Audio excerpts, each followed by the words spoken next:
साथ मिलकर बिहार के इन चुनावों में 17 नए इनिशिएटिव्स लिए जा रहे हैं, जो कि बिहार से शुरू होकर पूरे देश में लागू होंगे।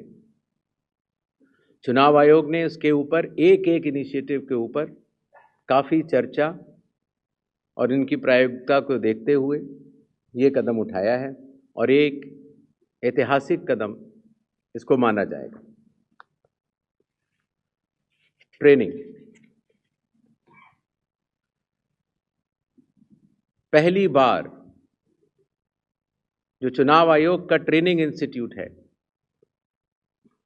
India international institute for democracy and election management, वहाँ पर बिहार के सभी बूथ लेवल एजेंट्स जो जिला स्तर के थे, बूथ लेवल एजेंट 1, उनकी ट्रेनिंग का आयोजन किया गया। इसी तरह से अब जहाँ जहाँ चुनाव होंगे वहाँ वहाँ बूथ लेवल एजेंट्स 1 की भी ट्रेनिंग ट्रिपल IDM द्वारिका में की जाएगी। जो बूथ लेवल ऑफिसर्स होते थे, पहले उनकी ट्रेनिंग या तो विधानसभा स्तर पर हो जाती थी या कई बार जिला स्तर पर। तो इस बार हर विधानसभा क्षेत्र के 4 से 5 BLOs को ट्रिपल IDM में बुलाया गया और उनको चुनावी प्रक्रिया के बारे में अवगत कराया गया, जिससे कि हमें अब जो चुनावी तंत्र है, जो जमीनी स्तर का चुनावी तंत्र है, उसमें बहुत ही ज़्यादा बदलाव देखने को मिला।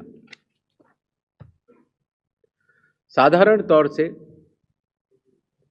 पुलिस ऑफिसर्स की ट्रेनिंग भी जिला स्तर पर या राज्य स्तर पर होती थी, लेकिन चूंकि लॉ एंड ऑर्डर एक सेंसिटिव सब्जेक्ट है और ख़ास तौर से जब CAPF जाती हैं तो जिला पुलिस प्रशासन और CAPF का समन्वय भी बहुत आवश्यक होता है।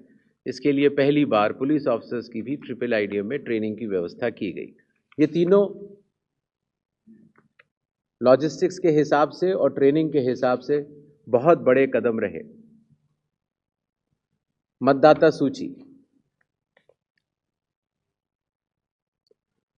लगभग 22 वर्षों के बाद बिहार में मतदाता सूची के शुद्धिकरण का कार्य सफलतापूर्वक 30 सितंबर को संपन्न हुआ। लगभग सभी राजनीतिक दलों ने ये मांग की थी कि मतदाता सूची में काफ़ी त्रुटियां हैं और इसको मद्देनज़र रखते हुए ये कदम उठाया गया। हालांकि सोशल मीडिया पर इसके बारे में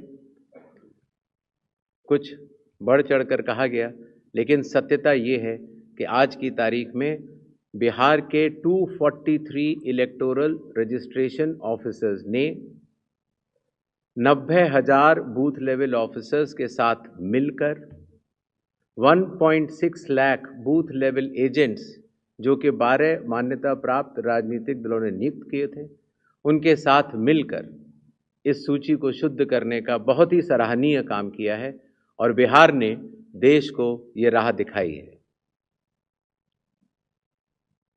चूंकि विशेष गहन परीक्षण में काफ़ी मेहनत जमीनी स्तर के अधिकारियों को करनी पड़ी, तो जो रिन्यूमरेशन था, जो BLOs का था और जो बाकी अधिकारियों का था, उसको भी कई वर्षों के बाद बढ़ाया गया और ख़ास तौर से EROs और AEROs का ऑनरेरियम तो पहली बार दिया गया।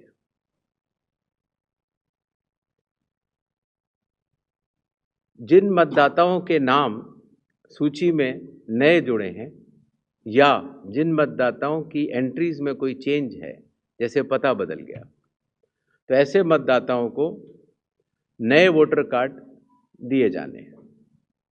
चूँकि पहले कई दिनों तक या कई बार महीने लग जाते थे वोटर कार्ड मिलने में, इसीलिए चुनाव आयोग ने सभी एजेंसियों के साथ मिलकर ये SOP बनाया कि किस तरीके से 15 दिन के भीतर मतदाताओं के हाथ में इलेक्टर फोटो आइडेंटिटी कार्ड, जिसको सामान्यतः वोटर कार्ड कहा जाता है, वो उनके हाथ में आए।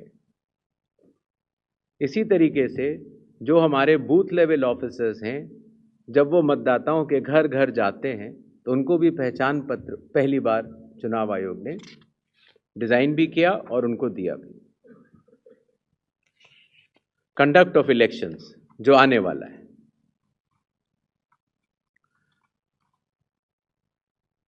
देश विद्या विहार आवासीय विद्यालय 29 वर्षों से आपके बच्चों को शिक्षा, खेल और सांस्कृतिक रूप से समृद्ध कर रहा है। बिहार के पूर्णिया में स्थित हमारा 40 एकड़ का हरा भरा परिसर और 27 एकड़ का खेल मैदान एक ऐसा वातावरण प्रदान करता है जहां विद्यार्थी न केवल पढ़ाई में बल्कि हर क्षेत्र में आगे बढ़ते हैं। विद्या विहार आवासीय विद्यालय परोरा, पूर्णिया, बिहार। घुटने का दर्द जिंदगी रोक देता है, लेकिन जीवन दान हेल्थ पटना में doctor Ashwini Gaurav, head of orthopaedic and joint replacement, हजारों मरीजों को फिर से चलने की ताकत दे चुके हैं। ये बदलाव सिर्फ सर्जरी से नहीं आते, ये भरोसे, सही देखभाल और सही समय पर लिए गए फैसलों से आते हैं। 24/7 emergency, ultra modern OT, 3D cath lab, MRI, CT scan, सब एक ही छत के नीचे। जीवन दान हेल्थ, जहाँ कदम फिर से बढ़ते हैं।